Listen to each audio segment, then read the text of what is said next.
할렐루야. 8월 8일 목요일 말씀 묵상 시간입니다.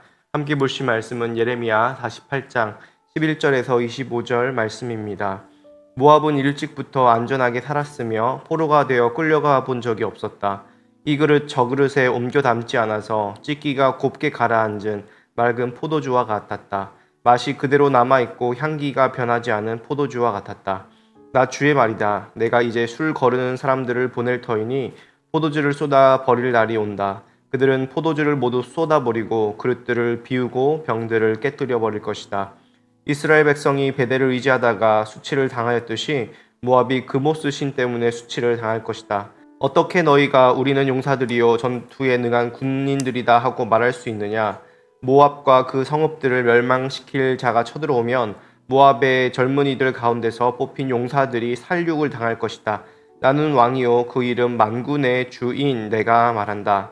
모압의 멸망이 가까이 왔고 모압에 내릴 재앙이 다가왔다. 모압의 모든 이웃아, 모압의 명성을 아는 모든 사람아, 너희는 모압의 멸망을 슬퍼하며 이렇게 부르짖어라. 그 막강하던 규, 그 화려하던 지휘봉아, 어찌하여 이렇듯 꺾이고 말았는가?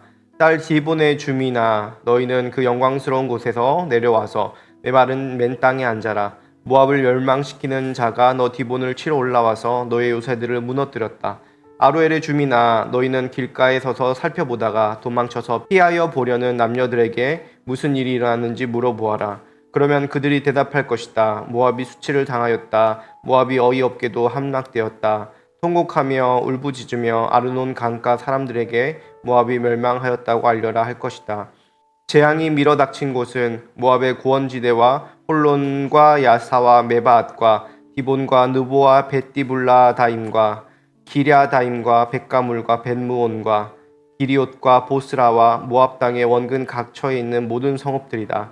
이렇게 모압의 뿔이 잘리고 모압의 팔이 부러졌다. 나 주의 말이다. 아멘. 오늘 말씀은 모압에 대한 심판을 계속해서 이야기하고 있습니다. 모압은 아브라함의 친척인 롯의 후예로서 이스라엘과 친척 나라이기도 하지만 계속해서 이스라엘과 끊임없이 갈등을 일으키는 나라이기도 했습니다. 오늘 그 모압에 대한 심판이 이야기되고 있는데 11절에 보면 우리가 좀 헷갈릴 수 있는 말씀이 쓰여져 있습니다. 그것은 무엇이냐면 모압이 맑은 포도주와 같았다. 그리고 그 맛이 그대로 남아있고 향기가 변하지 않은 포도주 같았다라는 이야기가 나와 있습니다. 여러분, 보통 포도주가 맑고 맛과 향이 그대로 있다면 좋은 것을 생각합니다. 변하지 않는 것은 사실 성경에서도 좋은 것이라고 이야기합니다. 변하지 않으시는 하나님, 신실하신 하나님에 대해서 우리가 좋게 생각하는 것처럼 오늘 여기 나온 맑은 포도주도 좋게 보아야 되는 것 아닌가라고 생각해 볼 수 있는데, 이것은 사실 근동지방에 술을 제조하는 포도주 제조 방식을 살펴볼 때에 우리가 이것이 좋은 내용이 아닌 것을 알 수 있게 됩니다.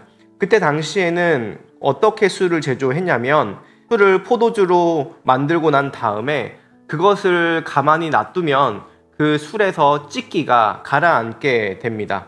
그래서 그 찌기를 가라앉은 상태에 조심스럽게 위에 있는 맑은 포도주를 다른 병에 따라서 그 찌기를 제거해 버리고 그 남은 포도주를 숙성시키면 더 좋은 향기가 나고 더 좋은 질의 포도주로 바뀐다고 합니다.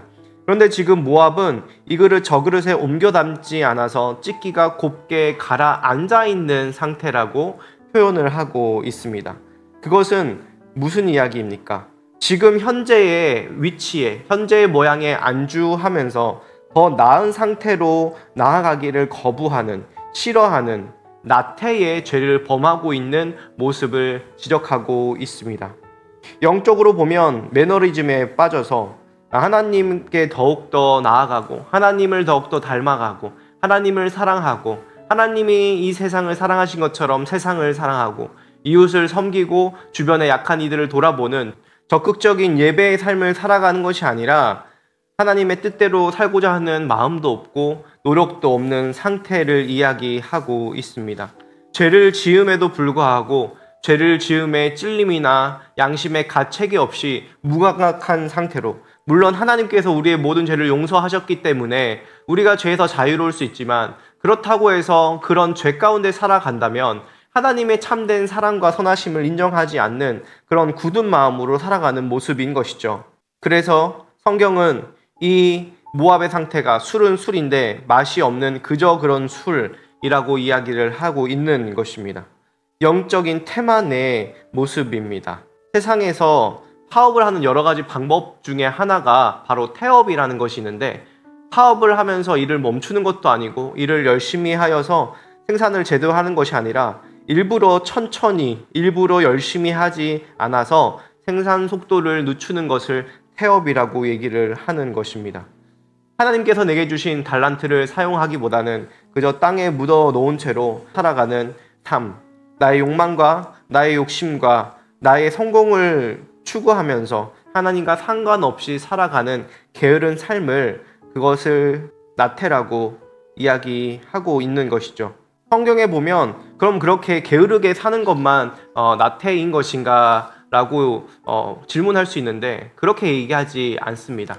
적극적으로 현대인들이 분주하게 살아가고 있지만, 그럼에도 성경은 무엇이라 얘기하냐면 방향이 없는 열심, 마치 문짝이 경첩 위에서 왔다 갔다 하지만 그 자리에서 왔다 갔다 하는 것처럼 변화 없이, 그저 목적이나 소명의식 없이 무엇을 위해 살아가는지 알지도 못한 채 바쁘게만 살아가는 삶, 하나님이라는 바른 방향과 바른 목표 없이 그저 일상을 달려가고만 있다면 그것 또한 게으름이라고 이야기하는 것입니다.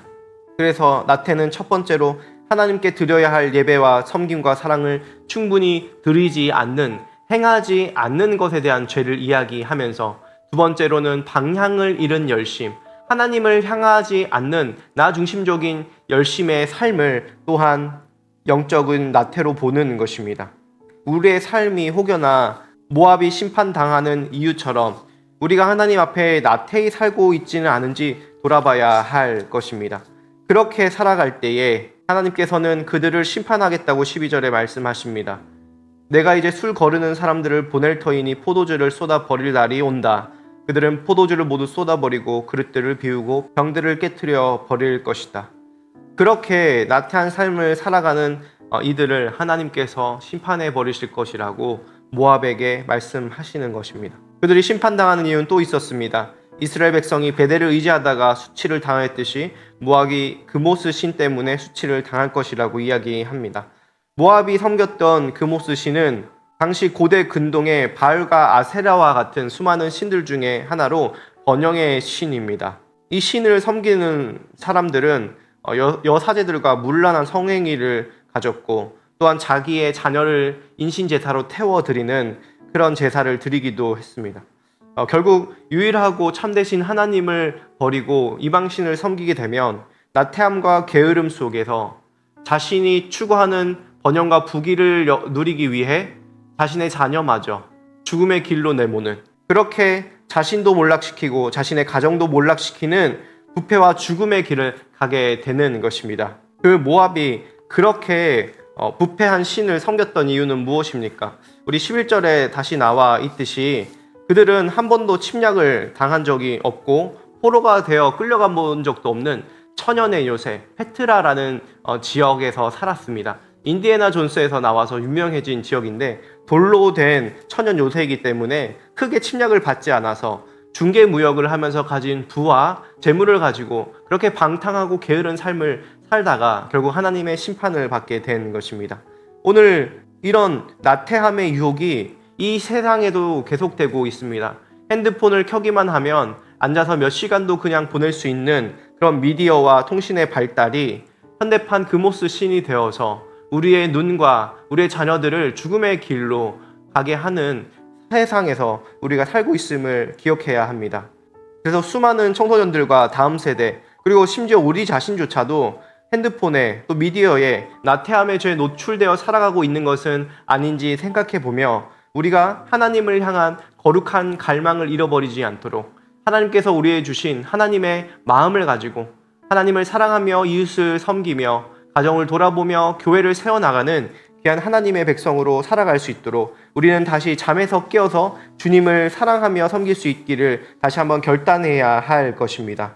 오늘 이 말씀을 들으며 우리의 나태함과 우리의 악함을 십자가에서 다 해결하신 주님께서 오늘 하루를 주님이라는 목표를 향하여서 하나님 나라의 자녀로서 빛과 소금으로 살아갈 수 있게 해달라고, 우리의 모든 게으름의 자리에서 일어나서 주님이 원하시는 귀한 생동력 있는 살아있는 삶, 생명을 전하는 삶을 살게 해달라고 우리 함께 기도하며 주 앞에 나아갔으면 좋겠습니다. 기도하시겠습니다. 살아계신 하나님, 참 감사합니다. 오늘 모압의 심판을 통하여서 우리의 삶이 게으르고 나태한 삶은 아닌지, 좀 더 나은 삶, 향기로운 주님의 편지로 이 세상을 아름답게 하고 더 아름답고 귀한 포도주처럼 살아갈 수 있는 기회를 걷어차버리고 그저 제자리에 머물러서 살아가고 있는 것은 아닌지 돌아보게 하시니 참으로 감사합니다. 우리가 이 땅에서 열심히 돈을 벌고 자녀를 키우고 먹고 마시며 나이가 들도록 살아가지만 그것이 하나님의 나라를 위한 삶이 아니라면 그것 또한 게으른 삶임을